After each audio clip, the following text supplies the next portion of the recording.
안녕하세요. 오늘은 대덕대학교 이호균 교수님과 함께 자동차 화재 원인에 대해서 분석해 보도록 하겠습니다. 교수님 말씀 좀 해주시죠. 예, 안녕하세요. 이제 BMW 화재에 대해서 우리나라 전체 아니면 세계가 시끄럽습니다.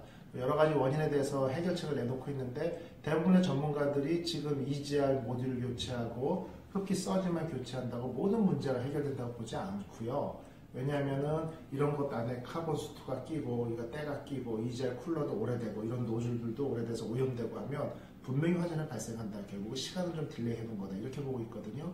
우리나라 같은 경우는 화재는 국토부 소관이고 배출가스 관리하는 환경부 소관이다 보니까 실제 국토부에서는 화재 원인을 100% 줄이기 위해서 여러 가지 방법을 제안을 하는데 환경부 관할이다 보니까 마음 놓고 얘기를 못하는 부분이 있습니다.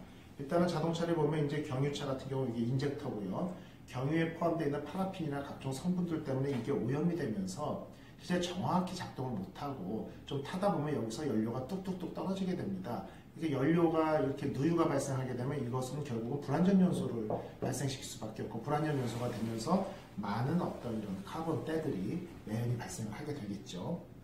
그래서 결론은 이런 어떤 그 브로마이드 가스에다가 이런 카본들이 결합이 돼가지고 안에 이렇게 끈적끈적한 타르 같은 이런 때가 끼는데 이게 결국은 장작더미 쌓아둔 것과 동일한 역할을 한다고 보시면 되고요. 그 다음에 EGR 밸브 안에 국토부 발표대로 쿨란트 냉각수가 새서 거기에 있는 에틸렌 글라이콜이 엉겨 붙었다 불이 붙든 아니면 또 한 가지는 노즐도 오래되면 카본때가 쌓이거든요. 이거 수십니다. 근데 이게 오래돼서 고압의 어떤 연료나 가스가 두럼석이 떨어져 나오고 고온에 불이 붙어서 실제 EGR 밸브를 거쳐가지고 이 흡기 쪽으로 이동할 수도 있고요. 어떤 원인이든 EGR에서 불씨가 날라오든 흡기 쪽에서 날라오든 어떤 불씨가 날라와서 여기에 붙게 되는데 실제 이 부분에 어떤 이런 연료 때감이라고 제가 표현한 카본 수트 때가 껴있지 않고 끈적끈적한 게 없다면 불은 자연적으로 꺼지게 되는데 이게 불이 붙으면 서서히 타오르면서 거기에 천공이 발생하면서 산소까지 공급돼서 화재로 이어지는 겁니다. 결국은 이 부분에 때감을 없애면 되겠죠.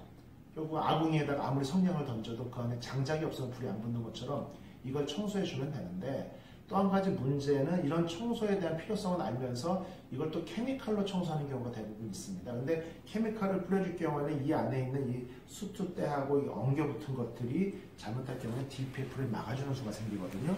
그래서 이 DPF 구멍을 막아주게 되면은 차압이 발생하고 여러 가지 안 좋은 영향이 있고 이 부분에 불이 발생해서 온도가 높아질 경우에는 이 DPF가 녹아버리는 그럼 또 몇백만 원의 수리비가 나오고 작동을 안 하는 차량 고장의 원인이 됩니다. 그래서 결론을 말씀드리면 이런 흡기 쪽에 대한 청소가 상당히 중요하고요.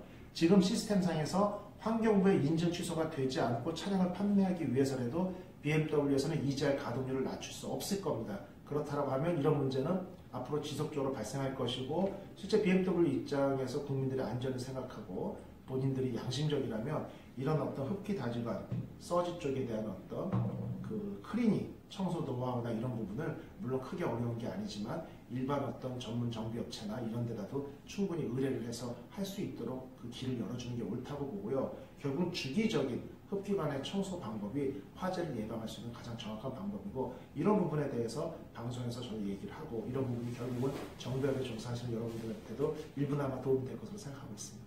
감사합니다. 저는 자동차 올해 48년을 했는데 그동안에 내가 뭐 여기까지 올 수 있도록 뭐 명장, 기능장, 뭐 기술사 다 땄지만 이거는 우리 가족, 내 자신을 위해서 싸웠어요, 사실은. 그랬는데 지금 보니까 이제 이 정도 됐으니까 나는 이제 우리 후배들을 위해서 뭔가 좀 남겨야겠다. 예를 들어서 뭐 세탁소라든가 목욕탕 때밀이 하는 사람도 내일부터 1,000원이 더 올라가면 다 똑같아, 전국이. 근데 우리는 10년 이상을 배워야만이 업을 차릴 수 있는데도 하물며 가격이 들쑥날쑥하다 보니까 신뢰가 많이 떨어졌잖아요. 그 다음에 여태까지 모든 게 기술싸움, 도토리 키장이 기술싸움은 동네에서 이거는 너무 빈약한 것 같고요. 그렇다고 우리나라 전 거를 내가 다 바꿀 수는 없고 전 우리나라 문화를 좀 바꾸고 싶다. 그래서 우리가 병원에 가서 엑스레이 찍거나 MRI 찍거나 CT 촬영하거나 교수가 특진하기는 특진료 내야 돼요. 이런데 솔직히 정비업계는 그렇지 않아요. 내가 명장인데 내가 정비 하나 아니면 뭐 고등학교 졸업해서 간단하게 정비 하나 아니면 뭐 기능장애 정도 가격이 똑같다는 거죠. 이거 말이 안 되는 거 아닙니까? 그래서 이러고 또 하나 보험회사나 이런 모든 사람들이 그 가격 책정하는데 기준이 없어요. 자기네가 그냥 주고 싶은 대로 엽상수 마음대로 우리 힘이 약하니까 목소리만 혼자 내지 전체적인 목소리를 못 냈다는 거죠. 그래서 나는 이 문화를 내가 이제 선배로서 좀 바꿔보겠다 이런 생각하는 겁니다.